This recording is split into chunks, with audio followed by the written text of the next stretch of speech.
ನಮಸ್ಕಾರ ಪ್ರೇಕ್ಷಕರಿಗೆ. ಇವತ್ತು ನಾನು ಮಾಡುವ ಐಟಮ್ ಬಂದು ಬೆಂಡೆಕಾಯಿ ಫ್ರೆಂಚ್ ಫ್ರೈಸ್ ರೆಸಿಪಿ. ಮೊದಲಿಗೆ ನಾವು ಬೆಂಡೆನ ಈ ಥರ ಕಟ್ ಮಾಡಿಕೊಂಡು ಒಂದು ಬೌಲಲ್ಲಿ ಹಾಕ್ಕೊಂಡು, ಆಮೇಲೆ ನಾವು ಬೇಕಾಗಿರೋದ ಒಂದು ಸ್ವಲ್ಪ ಜೀರಾ ಪುಡಿ ಹಾಕ್ಕೊಂಡು, ಮತ್ತು ಶುಂಠಿ ಬೆಳ್ಳುಳ್ಳಿ ಪೇಸ್ಟ್ ಹಾಕೊಂಡ್ಬಿಟ್ಟು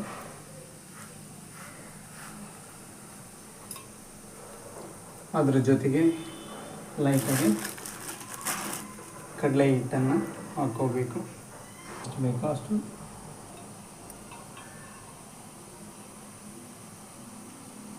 ಹಾಕ್ಕೊಂಡ್ಬಿಟ್ಟು ಅದ್ರ ಕಡಲೆ ಹಿಟ್ಟು ಹಾಕೊಂಡ್ಮೇಲೆ ರುಚಿಗೆ ತಕ್ಕಷ್ಟು ಸಾಲ್ಟ್ 1 ಸ್ಪೂನ್ ಹಾಕ್ಕೊಳ್ಳಿ. ಮತ್ತು ರುಚಿಗೆ ತಕ್ಕಷ್ಟು ರೆಡ್ ಚಿಲ್ಲಿ ಪೌಡರ್,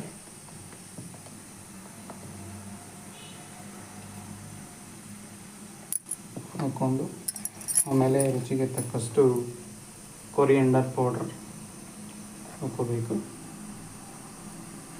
ಹಾಕ್ಕೊಂಡ್ಮೇಲೆ ಮಿಶ್ರಣ ಮಾಡಬೇಕು. ಇದನ್ನೆಲ್ಲ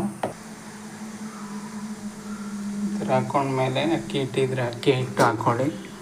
ಸ್ವಲ್ಪ ರುಚಿಗೆ ಲೈಟಾಗಿ ಕರಡು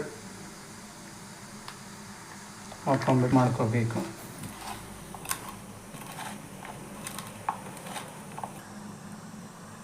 ಫೈನಲಿ ಈ ಥರ ಮಿಕ್ಸ್ ಮಾಡಿಕೊಂಡು ಇಟ್ಕೊಂಡು ನಮ್ಮ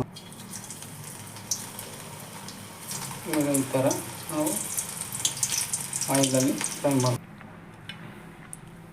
ಓಕೆ, ಬೆಂಡೆಕಾಯಿ ಫ್ರೆಂಚ್ ಕ್ರಿಸ್ಪಿ ರೆಡಿ. ಇವಾಗ ಒಂದ್ಸರಿ ಟೇಸ್ಟ್ ನೋಡೋಣ. Wow, super taste, it's very nice taste.